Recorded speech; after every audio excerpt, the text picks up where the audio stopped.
السلام عليكم ورحمة الله وبركاته. بسم الله وبالله وعلى الله توكلنا وبه التوفيق. اليوم غادي وعلى غير العادة غادي ندويو على هذه المقابلة اللي جرات ما بين المغرب وأوكرانيا. مقابلة اللي كانت ملغومة بكل ما الكلمة من المعنى، وأنا شخصيا ما كانش عندي شي إحساس إيجابي تجاه هذه المقابلة قبل ما يلعبوا، لأن من بعد ما تفرجنا في مقابلات أخرى اللي قادها طارق سكيتيوي وحتى مدربين آخرين كنعرفوا باللي أننا كنفشلوا قدام الفرق اللي كيرجعوا للنور، الفرق اللي كتلعب على الكونتراتاك. هي زعما كاينه حلول، خصوصا وأن عند المدرب ديالنا كثير من الاختيارات وعنده لعابة زعما بمستوى عالي. كان فقط هناك حاجة إلى تسيير ووضع كل لاعب في مكانه المناسب، لكن لا شيء من هذا حدث، لا قبل لا كنت الأرجنتين ولا حاليا في هذه المقابلة، لأن كنشوفوا بزاف ديال اللعابة في الوسط وبعض المرات كيتخلطوا تما كيتلاقاو بجوج لعابة ديالنا على في واحد الوضعية، وواحد كيفل يضيع الاخر الفرصه ديال التسجيل، وكاين فاش كيتلاقاو بجوجهم كل واحد بغى يشد الكره. علاش؟ لان التوظيف ديال اللاعبين ما كانش في المستوى وما كانش في المحل ديالهم، والا كيفاش غادي نفسروا ان تما كاين لعابه اللي كيتوجدوا ديما في واحد البلاصه. كان من الممكن نغيروا الوضعيه باقحام لاعبين اخرين اللي يكون عندهم دور مختلف، كل واحد كيقوم بالمهمه ديالو. وهنا غادي نرجع بالاساس لبوشواري. ملي كتكون عندك شي فرقه راجعه للور، وخصوصا ملي كتكون كاع ناقصه وما كتقدرش تسجل عليها، يعني ما عندكش حلول.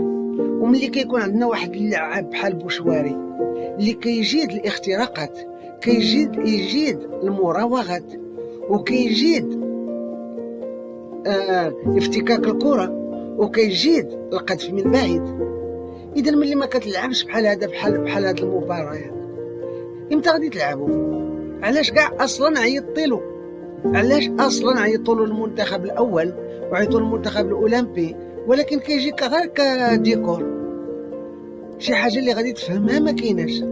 والتغييرات اللي كيدير السي المدرب ديالنا ما غاديش نقولوا كاع السميه ديال المدرب كيف ما بغى يكون هذا المدرب، سواء ديال المنتخب الاول ولا المنتخب الاولمبي ولا حتى الاخر اللي كان ديال تحت 17 سنه، ملي ما داش مع هذاك اللاعب ازناو ما كتفهم والو، كتحير. واش كاين تما شي تدخلات؟ واش كاين تدخلات ديال السماسره ديال اللعابه؟ واش كاين شي تعليمات؟ ما عرفناش، لان اي واحد ملي غادي يعرف الدور اللي كيقوم به بوشواري، وخصوصا انه هاد المنافسات كتقام في المدينه فاش كيعيش، والملعب فاش كيلعب، وعنده كاع هاد هاد الاختصاصات، وما تسترجد به وتدخل لنا ديما نفس اللعابه اللي كتدخل. وحتى في التغييرات، لا ضد الارجنتين السي المدرب دار تغييرات سجلوا علينا وهجموا علينا زعما لعلك ترضى. الارجنتين كان من الممكن تسجل اكثر من هدف من بعد ديك التغييرات. نفس الشيء عاوتاني ما فهمناش التغييرات اللي دار المدرب. دار ديك التغييرات، لا الاستحواذ ما كانش بالطريقه المطلوبه واللي كان علينا نستغلوا في هذيك الفرص اللي يمكن نخلقوها، ولكن كانوا لعابه تما اللي، لان واخا كاع يكون لعاب كبير، الا ما عرفتيش كيفاش تستخدموا وتوظفوا وتاخذ منه ما هو ايجابي وتستغل الامكانيات ديالو، راه كنظن اي واحد فينا غيقدر يدير مدرب. يمشي يعيط لهذا كيدير اريير دروا، هذا كيدير اريير غوش، هذا كيدير فون سونتر، هذا ويختار دوك المخيرين، ولكن ما غاديش يخلق بيناتهم الانسجام وما غاديش يوظفهم كما يجب الا ما كانش نيت مدرب ذكي. والمدرب الذكي هو اللي كيعرف يقرا المقابله ويعرف يقرا الخصم ويقدر انتاج النتيجه الايجابيه.